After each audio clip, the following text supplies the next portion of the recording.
নমস্কার বন্ধুরা, তোমরা সবাই কেমন আছো? আশা করি সবাই ভালো আছো। তো শাশুড়ি বৌমার ব্লগে তোমাদের স্বাগত। তো সোনুকে পড়াতে এসছে, আর বাইরের চাঁদটা দেখুন, ভারী সুন্দর লাগছে। এখন করব রাতের রান্না।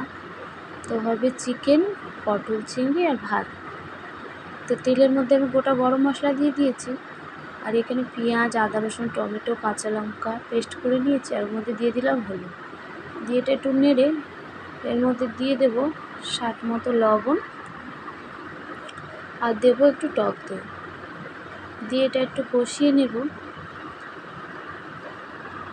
কষানো হয়ে গেলে দিয়ে দেব মাংসগুলো, আর দিয়ে দেব আলুগুলো আজকে আর ভাজলাম না, একসাথে কষিয়ে নেব।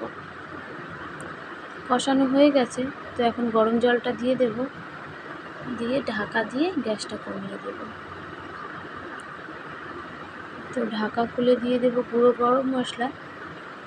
তো মাংসটা আমাদের রেডি হয়ে গেছে, আর এদিকেও রেডি হয়ে গেছে পটল চিংড়ি রান্নাটা আর আজকে দেখাতে পারলাম না। তো এখন দিয়ে দেবো গুঁড়ো গরম মশলা, আর দিয়ে দেবো 1 চামচ ঘি। তো ভিডিওটা যদি ভালো লেগে থাকে একটা লাইক, কমেন্ট, শেয়ার করবেন। আর আজকে ভিডিওটা আমি এখানেই শেষ করছি। দেখা হবে পরের ভিডিওতে।